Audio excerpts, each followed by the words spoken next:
Hello and welcome back to the 7th episode of the 451 podcast with myself, Phil and Cam. If you enjoy anything football related on the channel, make sure to give it a like, subscribe as always, and tell your mates. Any support and feedback on the podcast will be greatly appreciated. Also, we have an Instagram at the 451 podcast, so make sure you go over to Instagram and give that a follow also.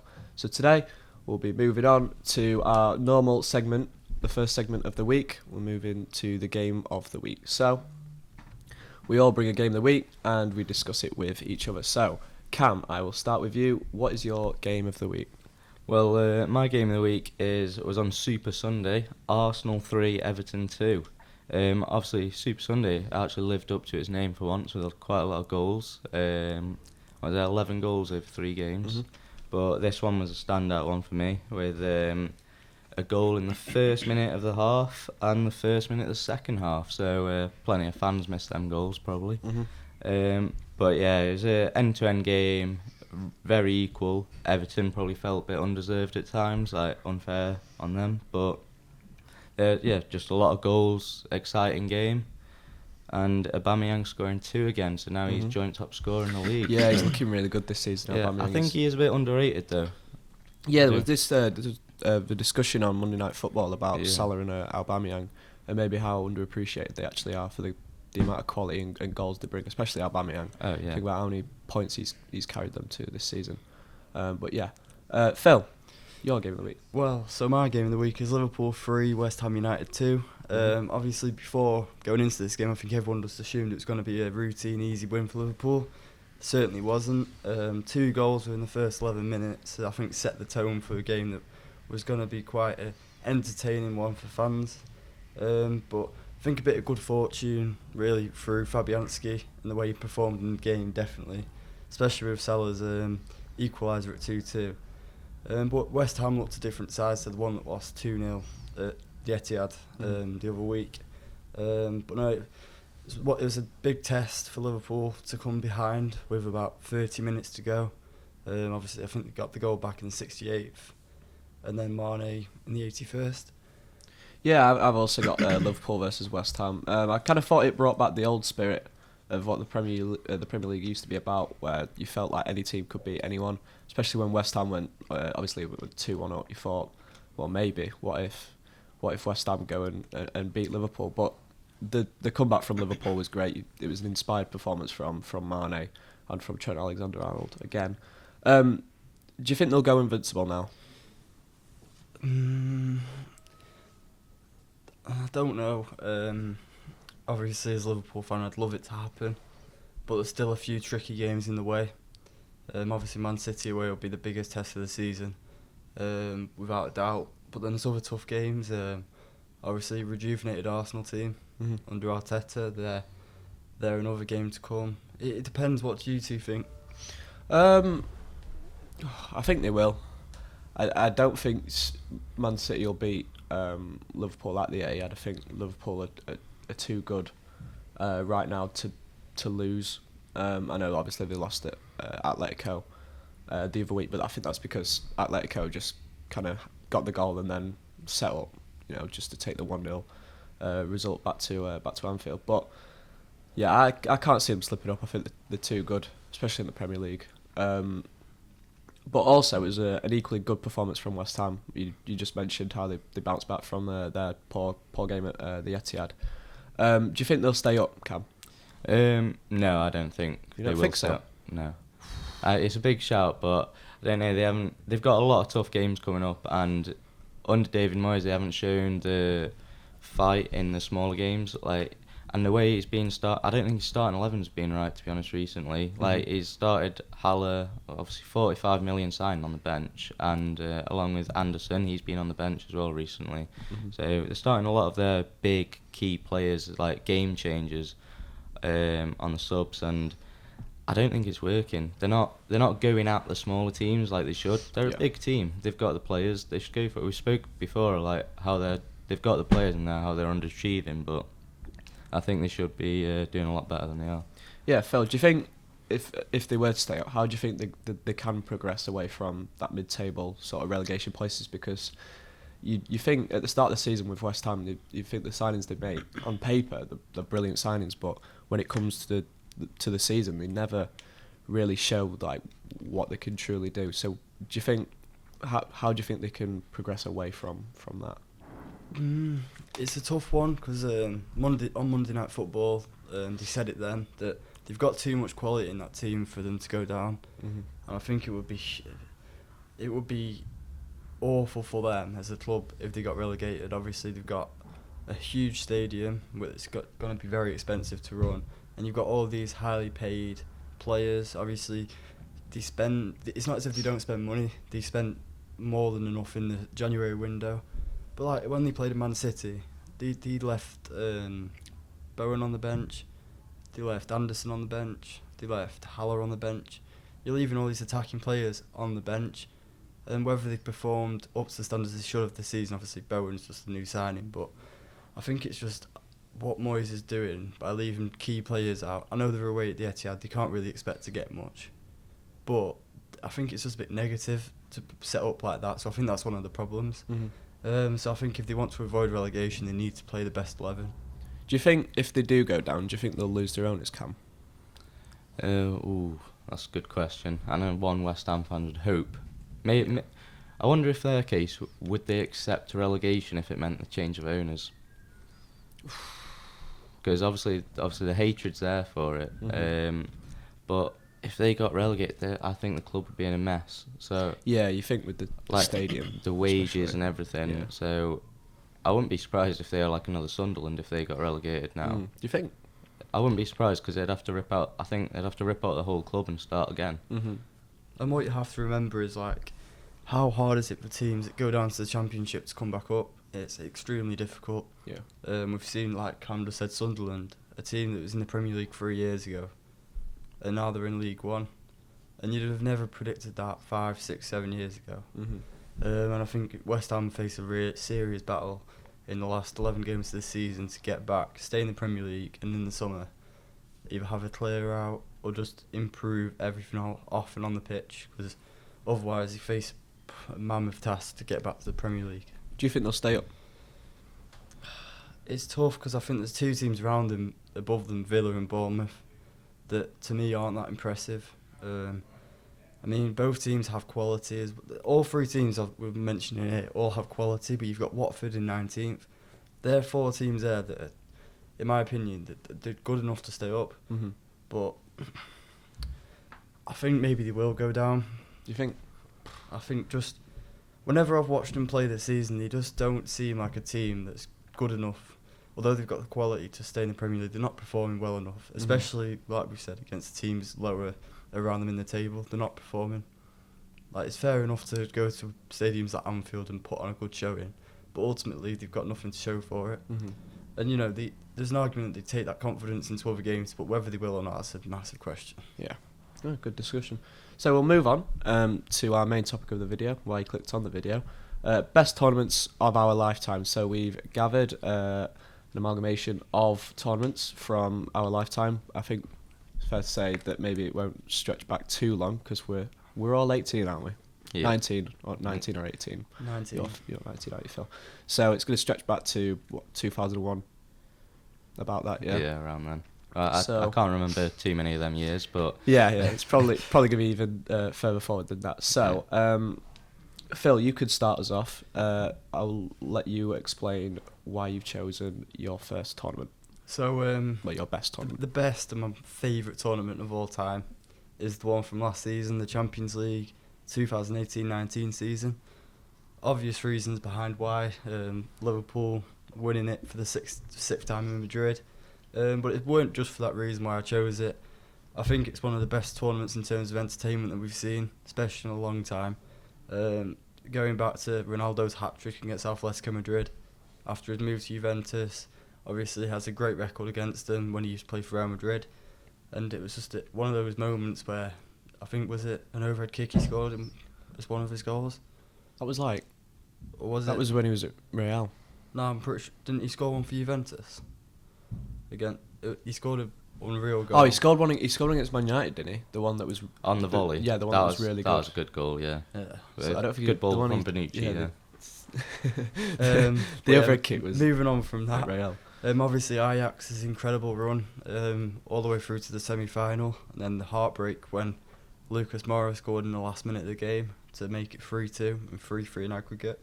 But going back to like Man United, their comeback in Paris, obviously that was forgot about that. iconic moment. Obviously no one gave them a chance when they went there 2-0 down from the first leg, and then he pulled it back. And then obviously Liverpool's 4-0 win at Anfield to knock Barcelona out. It's just moments like that that made it one of the best tournaments. And then obviously as Liverpool fans, seeing them win it is what every fan dreams of, really. So yeah, that's why it's my favourite tournament. I think that's the point like you picked out, like the comebacks of the Champions League last season was made it stand out the most. Just the amount of comebacks, and like it's unusual and they broke records as well, like for coming from like behind on away goals and all that to come through. But mountains are there to be climbed, as Ollie says. So, exactly. Yeah.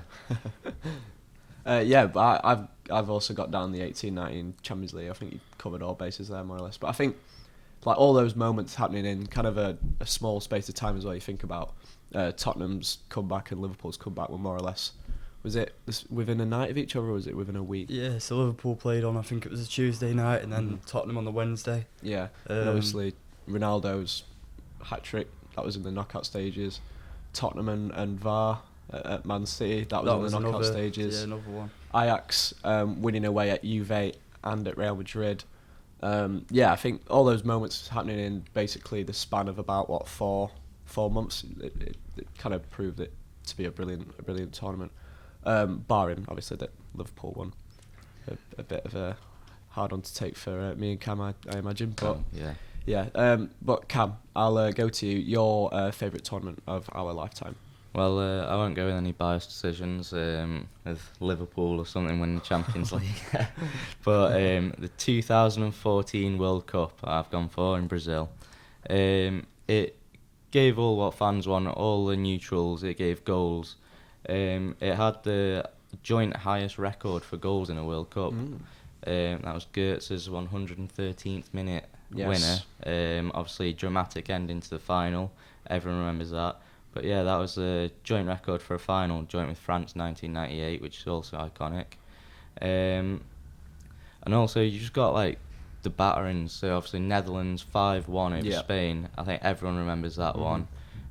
Also, Germany 7-1 over Brazil. Yeah. I mean, that's heartbreaking for Brazil. For such a big country to suffer that. Obviously, Spain were the holders as well. For them to get knocked out in the group stage, it was a big surprise for everyone. And I think the World Cup just had the shocks, the entertainment value. And I think the World Cup just brings everyone together. They have that fever, the summer spirit. Yeah. Everyone gets in the mood for it. Yeah, I've got the 2014 World Cup as well, but I've also Suarez's bite. You remember that? Yeah. On Chiellini. Yeah, I've also got the rise of Costa Rica as well in that tournament. I think they got to the quarters, got knocked out on penalties. Yeah, that World Cup, with it being in Brazil, like you said, it's kind of that summer fever, that carnival atmosphere. Yeah, it was a good World Cup, and I think World Cups just in general. So I've got the 2018 and 2010 World Cup. Very iconic World Cup for us as England supporters, obviously, getting to the semi-final. I think, although we probably didn't face the best opposition in that tournament, the run we had, obviously the late goals, obviously the Colombia, the first penalty shootout we've won for a long time. That was a very good tournament as well. But like you say, the World Cups they have an extra element to them, like where everyone just seems to enjoy them. Yeah, it's about the comebacks and the surprise sort of packages that you get in those World Cups as well that make it kind of what it is. We've just spoke about the 2018 World Cup. VAR in that tournament as well was actually ran quite smoothly, unlike what it is now in the Premier League. And the rise of Mbappe, kind of that's where he showed himself on a world stage. Obviously scoring in the final, scoring 2 against Argentina. Yeah, I think France's run in general was kind of deserved of winning that World Cup. The 2010 World Cup as well, I'll just speak about that as well. Lampard's ghost goal, I'm sure we all remember that. 4-1 Germany. Yeah, 4-1. That was a great time to be an England fan. The Jabulani football, if you remember that, the one that The that best used football ever. the one that Diego Forlan mastered with his free Yeah. kicks. The Vuvuzelas, the Go on, do an impression of them then. I'm not gonna I'm not gonna try it, but the trumpet things that made Yeah. a really annoying Yeah. kind of like. At least they were bee wiped buzzing out of noise. football. Yeah, they got swiftly removed, didn't Yeah. they? And then the French controversy as well. They had a terrible World Cup. I think Patrice Evra got banned from international football Yeah. for that as well. So my final one, the 2011-2012 Premier League. Again, this might be a bit of personal indulgence, but obviously the last day. I know, Cam, you're a big fan of this one. Squirming in my seat now. Yeah. The Aguero famous moment, 3-2 against QPR to win the title on goal difference away from Man United. I'll let you speak about that a little bit more because I want to know your perspective. I Because don't obviously, want to talk about that, but because obviously for me it was a time of absolute joy being a Man City fan and winning the Premier League for the first time. But from your point of view, how devastating was that? worst day of being a football fan. Really? Yeah, by far, by a mile, by a mile. Imagine there as a kid and you're thinking you've just won the league, and then 2 minutes later that happens. Yeah. It's the comeback as well. It's not like you need one goal. It's how you need 2 goals in injury Yeah. time. Killed me. Honestly. Greatest moment in Premier League history, Phil? I think it has to be. I don't think there's ever been a title win like that, and I don't think there will ever be one again. Mhm. Obviously, it's just, I think everyone from that moment just remembers the Balotelli slide to win the ball back, and then Aguero taking around the defender. Yeah. It's just one of those things that, as a Man City fan, like with the first league title as well that you've won in the Premier League era, it's just an unreal way to do it. I think I saw a poll on Twitter the other week. Obviously, someone said winning the league title on the last day of the season, on goal difference in the last minute, or like winning it how Liverpool are this season. And to be honest, like as a Liverpool fan, I'll take it how we are this season. But obviously, it's just unbelievable how Man City pulled it off that day. It's that moment of just like realising. It's kind of similar to what I thought I had last season at against Tottenham, but obviously VAR ruled that one out. But yeah, it's just like screaming, running around your room, being like, "Oh my God, we've actually done it." But obviously, as a Man United fan, you can't be too disheartened because then you went and won it the next season. I still haven't watched the goal to this day. Have you not? No, if I hear a little bit of the commentary it's like, no. or a little bit It's of like- the, or I see it coming so on. you've never seen the Aguero goal? Obviously the first time, but I haven't seen it since. I still haven't seen it since. It's the commentary as well that Yeah, makes exactly. it legendary. It's like that. On my- Balotelli, Aguero. One of my old teachers said it as his ringtone, Yeah. and I'm sure he left it on purpose for me. But oh well. But no, it's just and then best 90-minute winners on YouTube. Mhm. They always get me Yeah, as well. yeah. I'm watching it all happy, and then that comes on, and I Yeah, quickly it's turn it off ruins anyway. it. Yeah. But yeah. Have you got any more? Well, Any more going tournaments? back to the 2014 Brazil, how can you forget? First World Cup to have vanishing spray. Oh, of course, a legendary moment. And goal line technology. Yeah, that was actually really So- helpful as well after the. Yeah. I the think they had Lampard. to, didn't they? After The La- yeah. Lampard, so yeah. Yeah, there was a few cases of I think with Karim Benzema in the group stages where you got a few goals from that. But yeah, any more? Another moment in that World Cup is obviously James Rodriguez. Mhm. Took it to light for Colombia, scored some wonderful goals. I think he won the goal of the tournament. Yeah, with that volley. First it's strike, your was it goal. in the goal. quarter final? Round of of 16. Yeah. But that's where he really came onto the scene. Obviously, earned himself a move to Real Madrid. I think Mhm. in the following summer. That's another iconic moment, Yeah. or an iconic player performance from the World Cup. Yeah, in our lifetime. He won the Golden Boot as well, didn't he? Mm. For, Did he? Yeah. Oh yeah, he For did. I think he was one ahead of Messi and Muller. Mhm. But for a midfielder to win the Golden Boot as well, with I think he had 6 goals overall Yeah. in the tournament. Like Phil said, it earned him the move to Real Madrid, and everyone remembers him Mhm. for that World Cup. Yeah, definitely. Actually, just going back to the 11-12 Premier We're doing League. a lot of switching, aren't we? Yeah. I know. going off on tangents. I've got also Papis Cisse and Demba Ba at Newcastle. The streets won't The forget. streets will never forget that goal, that Cisse goal against Chelsea, that outrageous lob / half volley. And I've got Bolton's demise as well. Kind of, that's the season that Bolton got relegated, and you think about the state that they're in now, struggling to pay players and struggling to even stay afloat. Yeah, so that's that. Any more moments / tournaments that you remember fondly, or have we covered all tracks? Just one that I can't remember. The best ever Champions League was actually 1999. Oh God, here we go. See, the thing is with that... You've mentioned the Aguero goal. I had to get that in there. broken the rules in our lifetime, remember? Yeah. Just had to get that one in there, you know. Says the United fan who's wearing a Bayern Munich shirt as well. Well, I Yeah, just outed him. to, just to relive the memories of United beating them, you know. Do you remember anything from the 07-08 Champions League when you won it? Oh, well, obviously I was only 7, 6, 7. I think I was just about to turn 8 then. But yeah, that was a brilliant win. Obviously Ronaldo as well to score that header, and we could have scored so many more. Like the counter attack with Tevez, Rooney as well. That was by far the best team. And I just wish I could watch that like now. Yeah. It was like where I can remember every single bit of it. I can enjoy it more. Yeah. Like, because I think when you're watching it as a kid, you're just like, oh, this is just Man United. Yeah. So I don't appreciate it enough.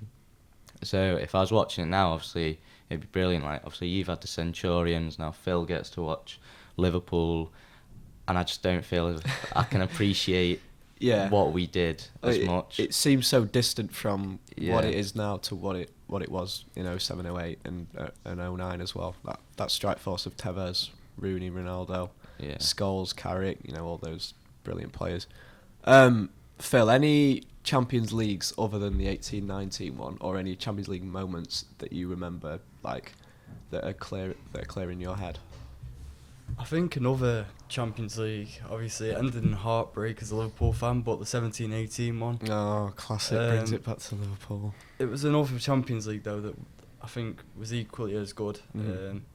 Like Liverpool's run to the final again. Obviously. Like, it sticks out to my memory because of that. Obviously it's Salah's breakout season. Yeah. Where he just was scoring goals for fun.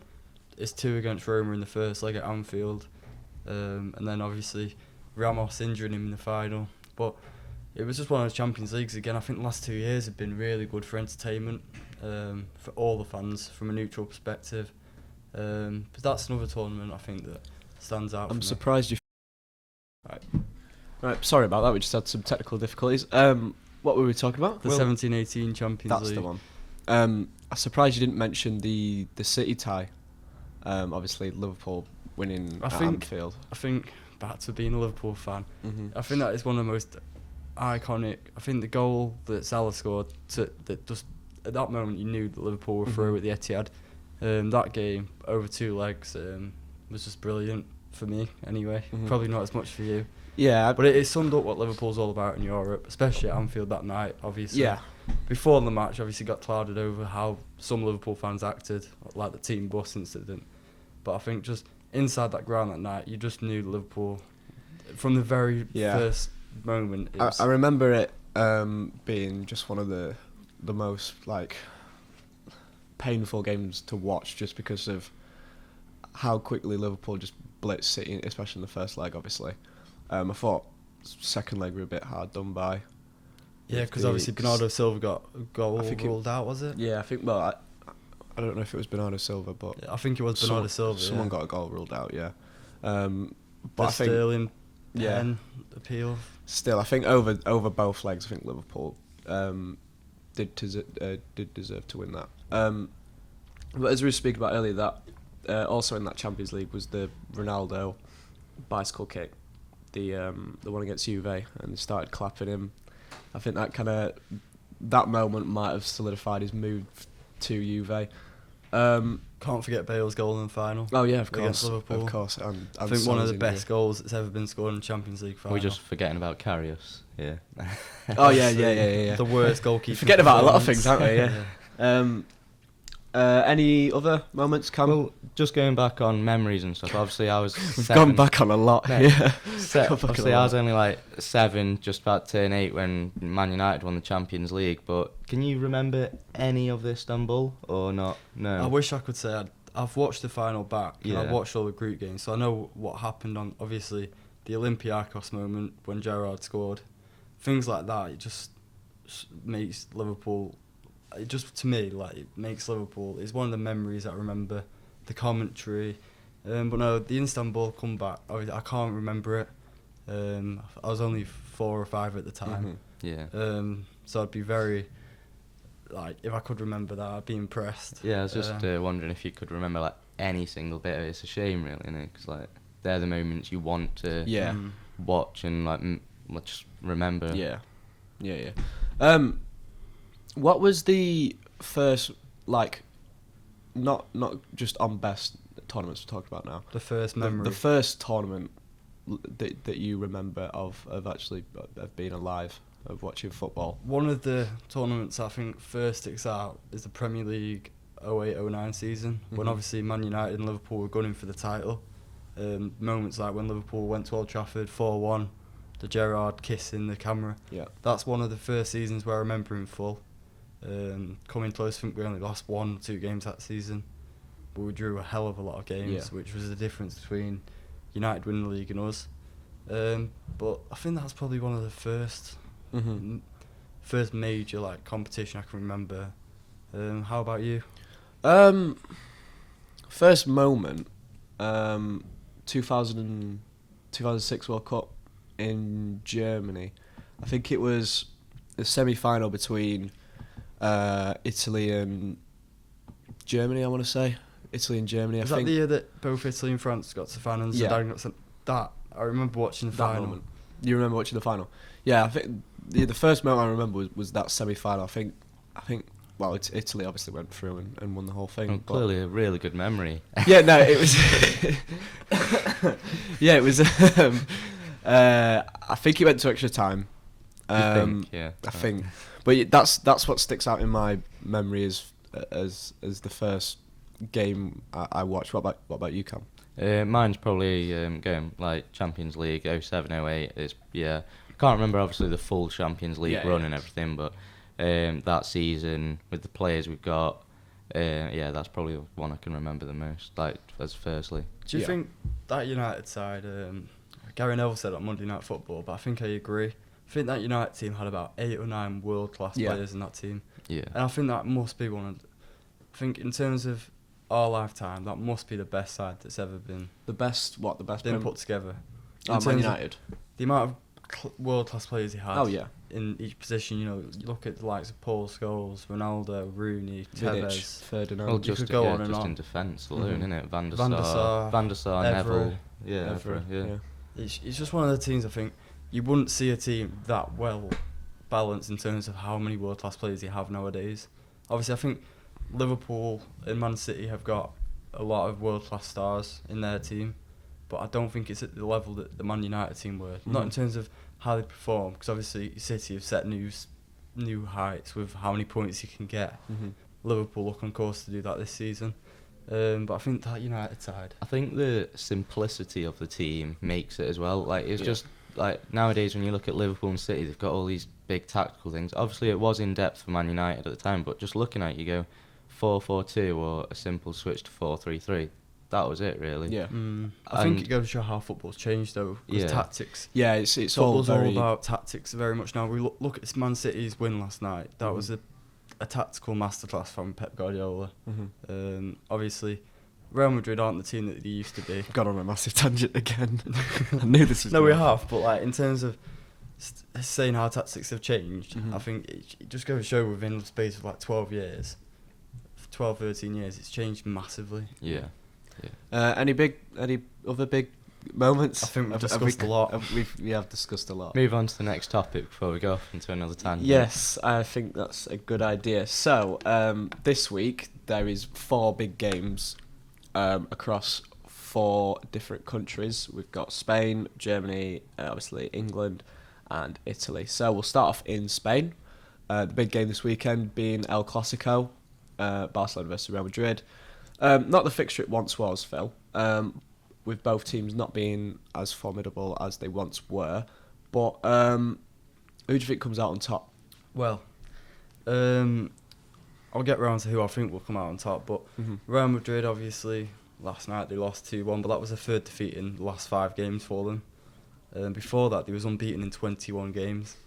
So, I don't know what that suggests. Do you think that's a sign that they're falling out of form, or do you think it's just a blip and they'll be better from now on to the end of the season? I think it might be just a blip. Obviously, last night, I want to talk about that a little bit more. Obviously, being a City fan, last night they didn't create anything. They had no kind of attacking impetus whatsoever. Only really Vinicius. Benzema had what 18 touches, I think it was. But like you just said, Vinicius was the only one that seemed kind of on the ball. I think it's a weird time to play in El Clasico because Real are in poor form. Barca are still kind of settling into what Quique Setien wants to play. Barcelona have won 5 of the last 7. I think going off that, they're in better form. 2 of those wins have been 5-0s in the league. Obviously, you have to sort of take into account what teams they are playing. But obviously, they're in better form than Madrid. And also, Real Madrid are on a current winless run of 7 matches against Barcelona in El Clasicos. So, what do you two think? Do you think that is going to continue, or do you think Real Madrid might cause an upset here? I think it might be a ball draw. Do you think? 0-0. 0-0. The game at Barca was that 0-0 at the new camp? Or do you not know? I don't know. You don't remember? I think it was 0-0. I might be wrong. That was in December, I think. But yeah, I think it might be a ball draw. I don't know. This fixture it's not got the hype that it did when it was Mourinho against Guardiola. Maybe a Real win. I don't know. It's really hard to call. I'm going for a Barca win. I'm going to go for 2-1. I think based on the form of the two sides, I think Barcelona might just have a bit more to the performance. If Real Madrid were in better form, I think Real Madrid are the favourites. But in my opinion, I think Barcelona might win this one because obviously the 2 points clear now in La Liga. Overtook them last weekend when Real Madrid slipped up against, was it Levante? They lost, 1. I think it was Levante, So I just think whoever wins this, it could either keep the title race alive or it could settle who's going to go on to win it. Yeah. I think Barca victory for me. Cam, what are you predicting? I think it'll be a draw. Not a ball draw, but I think it'll be a draw. But as Lucas said I don't think it has the hype anymore. You've had Pep versus Mourinho. Ronaldo, Messi. Yeah, Ronaldo, Messi, obviously. I don't get what it is, but it just I don't go. When's the El Clasico anymore? But I think it'd be a draw overall. Do you think it's a case of because Barca and Real aren't dominating in the Champions League really as much as what they were? Obviously, Real. We say this, but Real Madrid had won 3 on the bounce before last year. Well, yeah, but still, not last year because obviously Liverpool won it. Before last year. Yeah, they'd won 3 in a row. So I don't think it's a case that they're no longer dominant because last year was the first year that really English teams have finally got a bit of a fresh grip on the Champions League and Europa League. I think Real Madrid, they've changed their vision. They're signing younger players, especially like players from Brazil. You look at Vinicius, Rodrigo, Reina. Is that the signing from Flamengo? Yeah. So they're signing these sort of players. I think it's going to be an exciting fixture in the future when all these players are coming through even more. Because they're still good. Like Vinicius really impressed me last night against Man City. And Barcelona, they've got a few younger players coming through themselves, but I think they face a massive challenge in the next few years with people like Messi, obviously coming towards end of the career. Obviously, I think they've still got a few years left. Yeah, but it'll be massive around void for to a while. live. Yeah, I think Barcelona are trying to not replicate what Real Madrid do and just try and replace Ronaldo after. They're trying to like replace Messi bit by bit before he goes. And obviously both teams are in transition there, and that's probably why it's not as exciting. Yeah. But I think they play each other so often now that it kind of kills it, because like Yeah. when they get to the semi-finals of the Copa del Rey, they have to play each other twice, and then that's right next to each other, and then they'll have another fixture in Feb as well next to them, and then they might bump into each other in Champions League. So I think just the amount of times they play each other might kill it a bit. So are we? So I've said 0-0. 2-1 for me to Barca. I'll go 2-2. Ooh, okay. All right, so we'll move on into Germany now. Probably the fixture of the weekend here is Leipzig against Leverkusen. Leipzig in second, not far off Bayern. Leverkusen themselves in fifth, not far off the Champions League spots. Leipzig won the reverse fixture 3-0 in November. Cam, how will this one pan out? This will be a Leipzig win. Okay. Leipzig are in good. I thought they were starting to dip in form a bit, and then obviously they recovered it with the Tottenham win. But I think, Leipzig being at home as well. I think they'll edge it. I always go for a big goal fest in the Bundesliga. I'm not quite as sure for this fixture. I think it'd be a lot tighter, but I think it'd be a Leipzig win. What about you, Phil? So, I think Leipzig will win this one. It was hard to predict because Leverkusen in such good form, won 8 of the last 9 matches. However, they've conceded 10 goals in those 9 games, and they haven't got the best defence. So I think that plays into Leipzig's hands a bit, obviously with Timo Werner in brilliant form for them. And Leipzig, like Cam said, they did have a dip in form, and they've only won 3 of the last 7, but 3 of those wins are in the last 3 games. They've not conceded a goal in the last 4. They've scored 9, and in 3 of those games, Bayern Munich, Tottenham and Schalke battered Schalke 5-0. And I think they might just have a bit too much, especially because higher in the league, chasing a league title against Bayern Munich. So I'm going to go for 3-2 here. 3-2 to Leipzig. With both teams capable of scoring, I think it could be a high scoring win. Don't jinx it though, because we said this for Bayern Munich and Bayern Munich Leipzig, didn't we? Yeah. It was a 0-0, but I think with this one, Leipzig, with Bayer Leverkusen not having the best defence, I think both teams can find the net easily. But yeah, Leipzig 3-2 for me. I'm going to go 1-1. Leipzig look decent, obviously with the form that they're in at the minute. But I think Leverkusen also look good. Like you said, they've won 8 of the last 9, and I don't think they don't really lose away too much.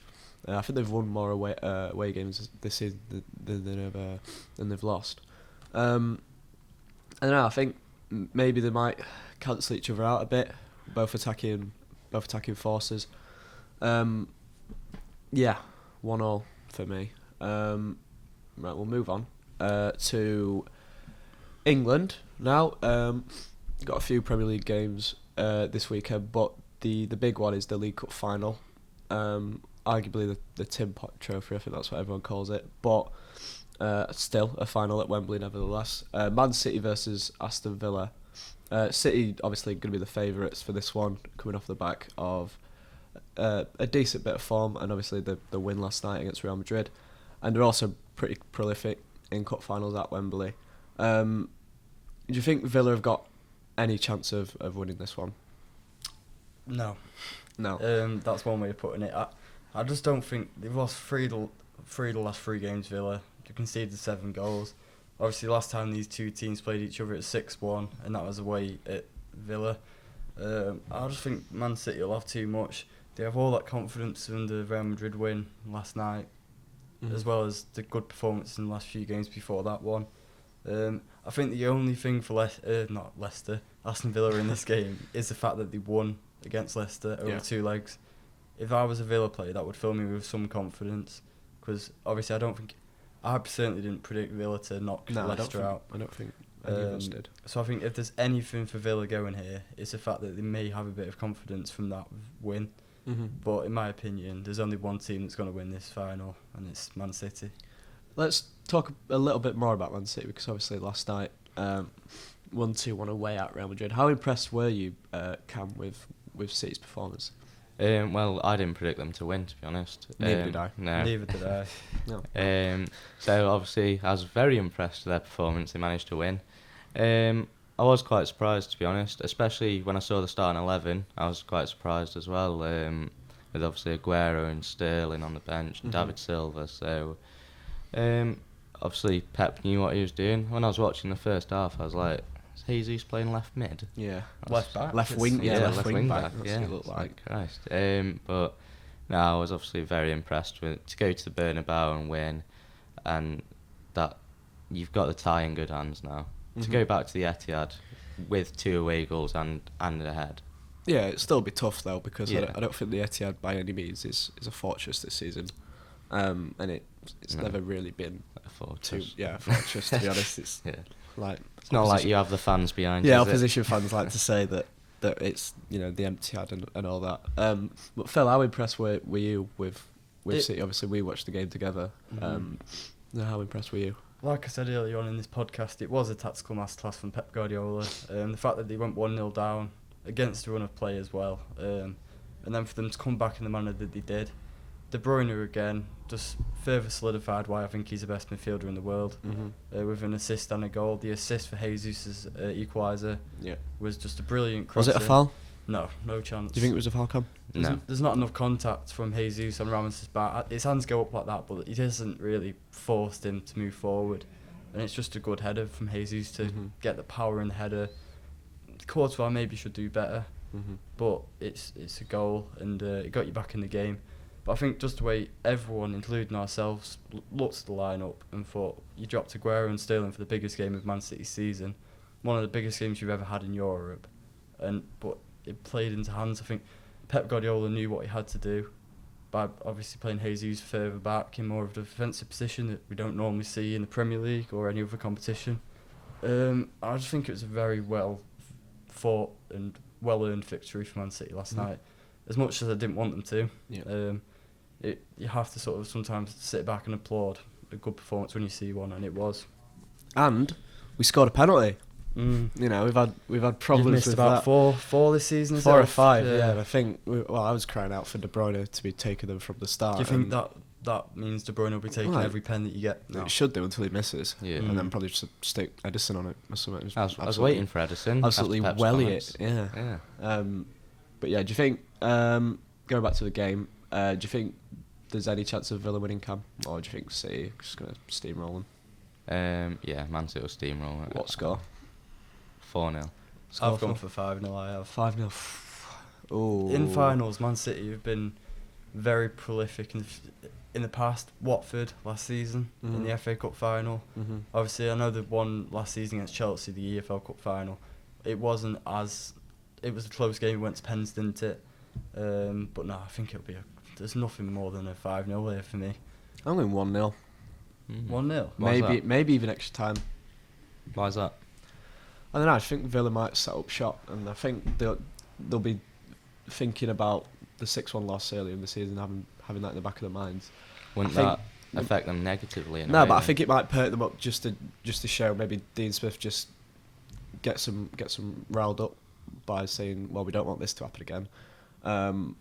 Yeah, and I think they might actually have the better chances as well. I don't know. It's something. I know I've been quite negative with City on the podcast, but I don't know. Maybe it might be one of those days where City create loads of chances, but just can't score until eventually we do maybe in extra time. Will Aguero start for that one? Do you think?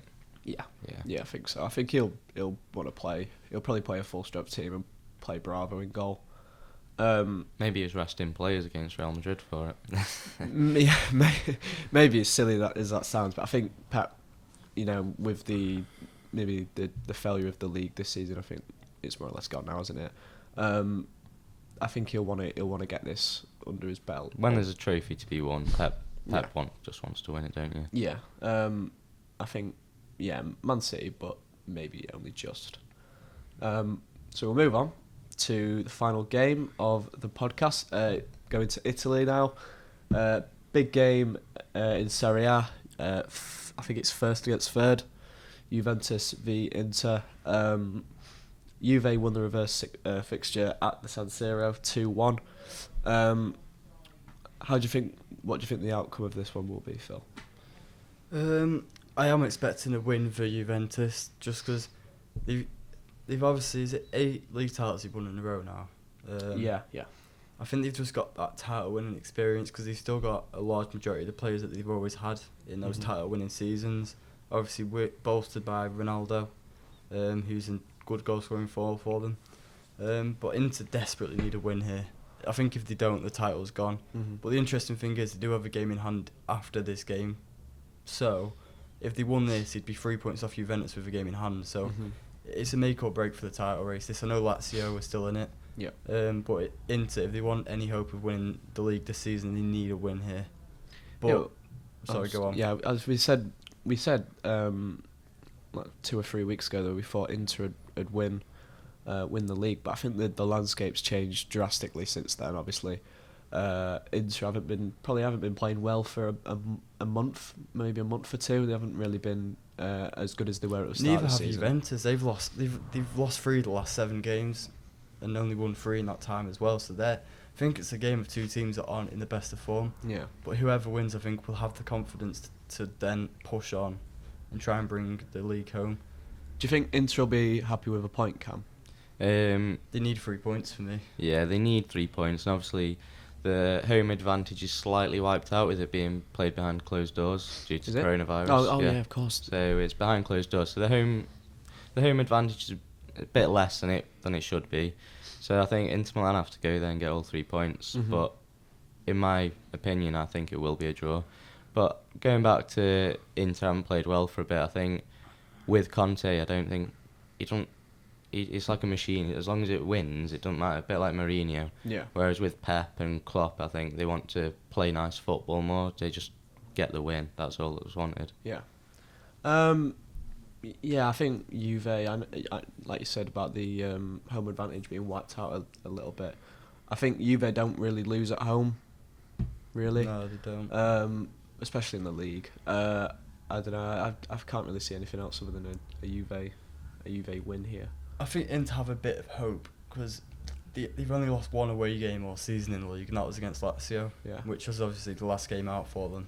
Was it the last game? Was it? Yeah. Yeah. So I think they will have a confidence into that they can get a result. But again, I think Juventus will come through. I think the quality will come through.